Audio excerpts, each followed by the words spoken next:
Yepers, Adam Hill is manning the set at Golden Circle Sportsbook and Bar. Get on down there. Got a big night of Mountain West Conference football going down in just a little bit. 55-plus TVs. The sportsbook is open right now. If it's not, then you got 24/7 betting kiosks you can take advantage of. I'm in El Paso, and I assume Jacob Boggs is in El Paso as well. He's going to be the analyst voice that you're going to hear on ESPN Plus for the game tomorrow, and Jacob is up with us here on Cofield Company. How are you, sir? I'm doing well. How are you? Jacob, how you doing, buddy? I'm well. How are you? Can you hear me? Oh, yeah, we got you. All right, well, let's jump right into it and talk about the start of the season for the Miners. So give me your impression of the 1-3 start, and that does include a couple of games against Power 5 opponents. Yeah, so my expectation was I actually thought they were going to be 3-1. I thought they were going to beat Jackson State in the first game, the home opener, and then I thought they were going to steal one from either Arizona or Northwestern. So, you know, my expectations were a little bit different, I suppose, to what the record shows right now.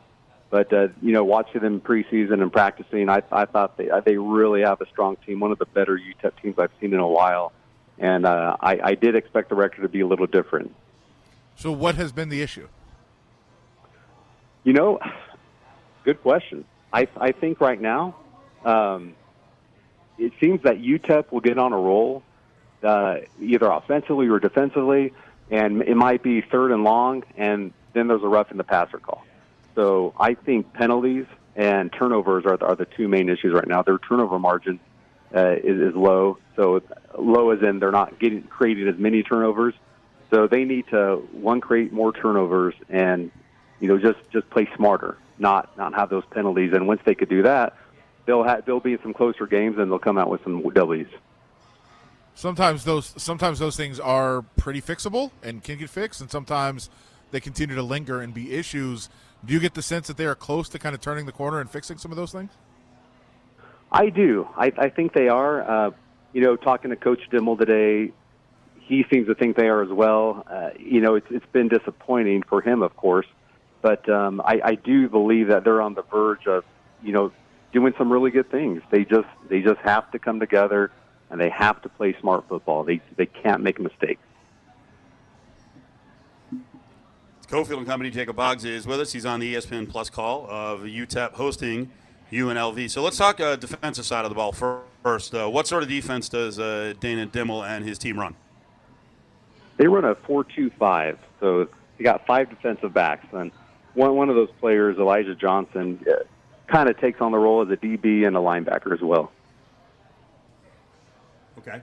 So what do you think of that setup? Because alignment, basically UNLV has brought in a 3-3-5, and it's had its moments of success, but it's had a little trouble defending the deep shot. So how is the 4-2-5, and I know it's not Dimmel's first year, but how is this group, especially with a lot of JUCOs moving into the roster, how has this group handled the 4-2-5 so far? You know, I think they've handled it fairly well. They can definitely improve in their secondary. Their run game, their run defense is pretty solid. They were good last year, and they're good again this year. They've got a really good linebacker in Tyrese Knight, who Coach Dimmel says is one of the best linebackers he's ever been around. They've got a defensive end, Praise Mahilu and Maurice Westmoreland. Those two guys are really good on the outside. They can pass rush well. They can run stop. And Keenan Stewart and Tavita Tafuna. Keenan's a stud coming back from last year. So their run defense is really good. They do, as far as passing game goes, I do see them needing a little bit of improvement there. What I will say is that their defensive backs are not afraid to hit, which is nice. Jacob Boggs on the call of UNLV and UTEP. That's going down tomorrow at 6 o'clock with the kickoff Pacific time. We'll be on air on radio with our Ted Weens UNLV pregame show on ESPN Las Vegas at 5 o'clock. So I think there's plenty to play for in front of UTEP here. It's been a pretty good schedule to start up the season. In the end, the goal is to get to 6 or 7 wins, and the goal is to win your conference. So you tell me, because we're all in this shuffle game at all these different schools, and who knows what's going to happen with UNLV and something with the Pac-2 and maybe something with the AAC. Where's UTEP? I mean, it's crazy, right? It's hard to keep track of. Where is UTEP right now in terms of this conference because, again, Conference USA was affected by conferences above them pulling schools up. So what's the mood around the whole conference chaos thing when it comes to UTEP? It's wild. I think UTEP has an opportunity. I think any of these teams in Conference USA has an opportunity to win the conference. I think UTEP's right there with the rest of them. Western Kentucky's pretty good. Liberty's pretty good. So those are some of the teams to watch for. But, UTEP has an opportunity. They just have to – everybody says this all the time, one game at a time. And that's exactly what they need to do right now. I mean, they've got a little bit of leeway. Can they lose this game? Yeah, they can. It's a non-conference game. But you got to start stacking up some wins, and they need it. Just not just to win the game, but they need it going forward to build confidence and to move on in conference play. As far as Conference USA goes, it's different.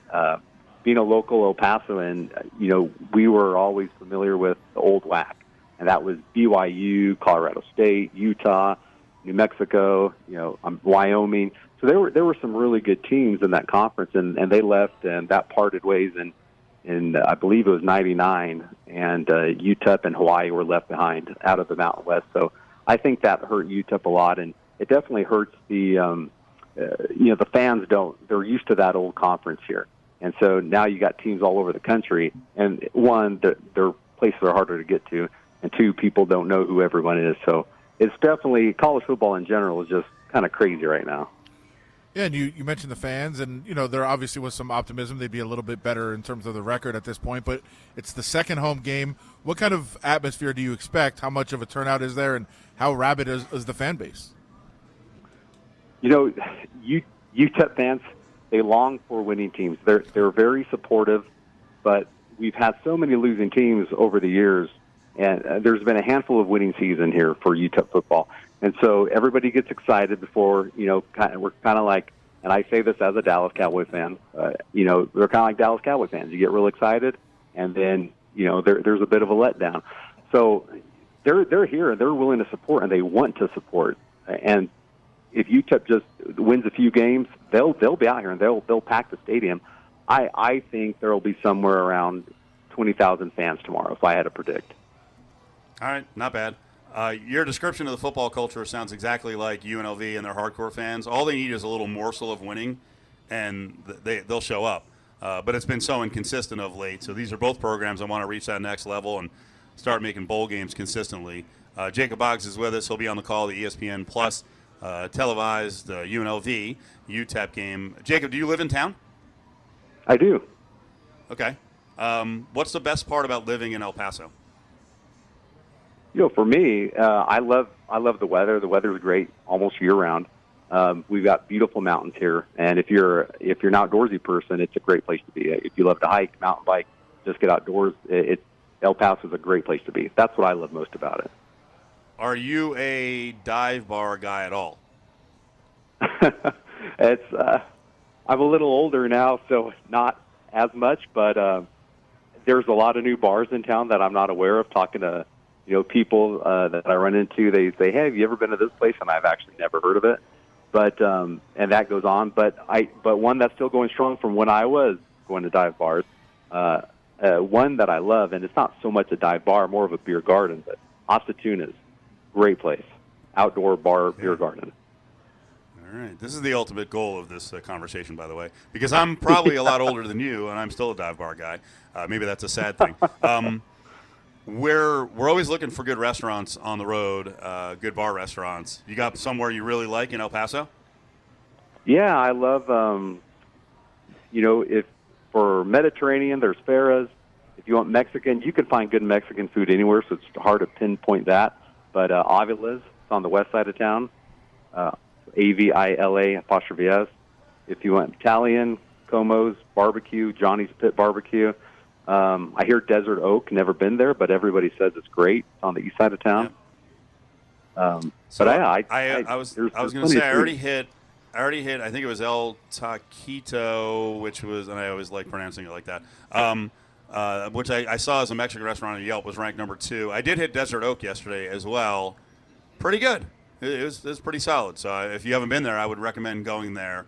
and I don't have to tell you how to get there. I feel like everything in this town is around the main drag highway. I was walking on these highways, and I'm like, my God, these are speedways. It's like between giant trucks and just I'm gonna sound really old here, but I'm saying it this way because of the noise on the cars, like hot rods. That's an old sounding thing, but the cars are so friggin' loud here, and these super highways in El Paso. Yeah, Are you over on the east side of town by the airport right now? Yes. Yeah, that makes it so you're over close to Montana Street, and yeah, there's a lot of hot rods and loud sounding vehicles.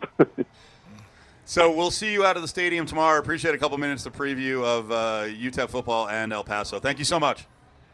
My pleasure. Thank you.